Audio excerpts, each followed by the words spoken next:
اگر آپ کے پاس تھوڑا سا وقت ہے تو اس ویڈیو کو ضرور دیکھیے اور زیادہ سے زیادہ لوگوں تک شیئر کیجیے۔ کیا کہوں یار، تکلیف ہوتی ہے، درد ہوتا ہے، کیونکہ جب ایک ہی مذہب کے، ایک ہی دین دھرم کے دو انسان دو طریقے کے موقف رکھتے ہیں تو بہت تکلیف ہوتی ہے۔ کانا کے موقف کو دیکھیے، پھر دوسرا موقف دکھاؤں گا میں آپ کو اعلیٰ حضرت کے بارے میں، سنیے کانا کو۔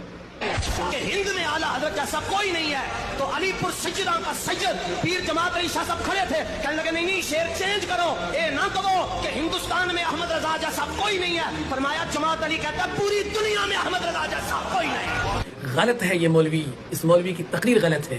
انہوں نے کہا کہ پوری دنیا میں اعلیٰ حضرت کے جیسا کوئی نہیں ہے، بات بالکل صحیح ہے۔ پوری دنیا میں اعلیٰ حضرت کے جیسا کمینہ، بدبخت، بے وقوف آدمی کوئی نہیں تھا۔ پوری دنیا میں اعلیٰ حضرت کے جیسا دین کا لوٹنے والا، انگریز کا دلال کوئی نہیں تھا۔ یہ کانا ذلیل کا موقف تھا۔ اب دیکھیے کانا کے جو اکابر علماء ہیں وہ اعلیٰ حضرت کے بارے میں کیا موقف رکھتے ہیں، وہ سنیے۔ مولانا اشرف علی تھانوی رحمۃ اللہ علیہ کی مجلس میں کسی نے کہہ دیا احمد رضا خان بریلوی، تو ناراض ہو گئے۔ میں اتنے بڑے عالم کا نام اتنی بے ادبی سے لیتے، تم حضرت مولانا احمد رضا صاحب نہیں کہہ سکتے؟ امام احمد رضا خان بریلوی کے بارے میں کسی نے کوئی بات کہی تھی، میں نے کہا امام احمد رضا سے ہمارے ہزاروں اختلافات ہو سکتے ہیں، مگر میں یہ مانتا ہوں کہ امام احمد رضا محمد صلی اللہ علیہ وسلم کی گستاخی نہیں کرتے۔ ہمیں کوئی ڈر خوف نہیں ہے، مر کے اللہ کو جواب دینا ہے۔ احمد رضا خان صاحب کے فتاوا جو ہے نا 34 جلدوں میں تقریباً اب چھپے، پڑھو پھر بات کرو، یعنی شیعہ کی لائبریری میں دیکھ لو۔ ہم نے کتنی راتیں کھپا کے اس کا مطالعہ کیا ہے، اور جو چیزیں اہم نظر آئیں اس کی اپنی ایک فہرست ہم نے اپنے قلم سے لکھی ہے۔ 34 جلدیں پڑھنا کوئی معمولی بات ہے؟ خان صاحب نے بعض جگہ پہ فتوے دیے ہیں، اس سے پتہ چلتا ہے کہ اس شخص کی فکر کتنی گہری تھی۔ پڑھے نا یار، کیوں نہیں پڑھتے؟ ہمارے یہاں 5 سیٹ اس کے پڑھے کہ جتنے فتوے کا کام یہاں کرتے ہیں، ہم نے سب سے کہا کہ اسے پڑھو، کئی جلدیں یہ پڑھ بھی چکے ہیں، اس سے تعصب سے ہٹو، اس ذہن کو کھولو۔ اگر آپ عقیدے کی بات کریں، خان صاحب کی بات تھوڑی سی رہ گئی، احمد رضا خان صاحب کے فتاوا نکالیں، اور اس زمانے میں جس بھی مکتبہ فکر کے جتنے مفتی تھے وہ اپنے 100 سال کے بزرگوں کے فتاوا جمع کریں، اتنے نہیں بنتے جتنے سے اکیلے شخص سے فتاوا۔ خدا کو جواب دینا ہے یار، بس اتنی بات ہے، مرنا ہے کہ نہیں، سوچ سمجھ کے رائے دینی چاہیے۔ خان صاحب نے جتنا کچھ لکھا ہے کسی بھی فرقے اور طبقے کے سارے مل کے 100 سال میں لے آئیں کہ ہمارے بزرگوں نے اتنی جلدیں 5 6 شخصیات کے فتاوا اس کے مقابلے میں کچھ۔ میں اس دفعہ پہ گیا 4-5 سال پہلے آیا ہوں، میں یقین کرو میں نے روضہ مبارک پہ کھڑے ہو کے درود پڑھا، میں نے روضے پہ کھڑے ہو کے درود پڑھا، کتنا درود پڑھتا ہوں میں، کتنی دفعہ پڑھا ہے، کتنے دفعہ سلام کیا ہے، اللہ نے کئی دفعہ لے گیا خود سے۔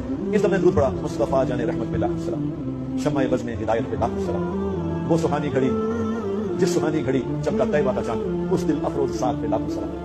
میں نے جو وہاں کھڑا ہو کے یہ درود پڑھا، خدا کی قسم جو میری کیفیت بنی کبھی نہیں بنی، ایسی کیفیت مجھے پڑی۔ میں نے وہاں کھڑا ہو کے دعا کی، یا اللہ جس نے سلام لکھا ہے، مولانا کیا نام سب کا احمد رضا خان صاحب بریلوی رحمۃ اللہ علیہ، میں نے کہا یا اللہ ان کو جزائے خیر عطا فرما، اے اللہ ان کے لیے اتنی دعا کی، میں نے وہاں کھڑے ہو کے میں نے کہا یا رسول اللہ آپ کی شفاعت فرمائیں، تو دعا جن کا یہ درود پڑھ کے میری کیفیت بن گئی وہ کیا ہو گئے۔ علامہ رضا خان نے تو کیا ہے در مختار کی شرح بھی لکھی ہے، جد الممتار، دبئی سے بھی چھپی ہے، 30 جلد۔ آدمی غضب کا تھا، سمجھ میں لگو، ہر انسان کے تفردات بھی ہوتے علماء کے، لیکن آدمی ہے پڑھنے کی، سمجھ میں پڑھنے کی چیز، اور عربوں کے ہاں بھی بہت اس سے فقاہت میں لوگ استفادہ کرتے ہیں، سمجھ میں کہ نہیں۔ میں نے پہلے بھی اعلیٰ حضرت کی کئی نعتیں پڑھوائی، اب بھی ہم اعلیٰ حضرت کی کئی نعتیں ہیں جو شاہکار ہیں۔ میں کہتا ہوں سن لیا آپ نے نا۔ مجھے تعجب اس بات پہ نہیں ہے کہ کانا کے سمجھ میں کیوں نہیں آتا ہے، تعجب اس بات پہ ہے ہم کو کہ اعلیٰ حضرت کو ساری دنیا تسلیم کرتی ہے، ساری دنیا تسلیم کرتی ہے، جتنے بھی مذہب فرقے کے لوگ ہیں سارے مذہب فرقے کے لوگ اعلیٰ حضرت کو تسلیم کرتے ہیں۔ لیکن تعجب مجھے اس بات پہ ہے کہ اس کانا کو اس کے باپ نے حرام کھلا کر کے پالا تھا کیا، حرام کھلا کر کے پڑھایا تھا کیا، جو کچھ بھی سمجھ میں نہیں آتا ہے اس کو۔ اس کے اکابر جس کی تقلید کرتا ہے، یہ جس کو اپنا امام مانتا ہے، وہ کہتا ہے کہ امام احمد رضا کی ذات کیا تھی، اور یہ کانا سور ہے۔ کیا کہوں یار، بہت الفاظ آتے ہیں لیکن نہیں ادا کرتا ہوں میں کیونکہ لوگ برا کہتے ہیں۔ خیر، یہ کانا کس انداز سے اعلیٰ حضرت کو ٹارگٹ کرتا ہے، کوئی اس کے جہنمی ہونے میں شک کرے گا کیا؟ میں تو نہیں کرتا، یہ سرے سے جہنمی ہوگا مرنے کے بعد، دیکھیے گا اگر توبہ پہ نہ مرا تو۔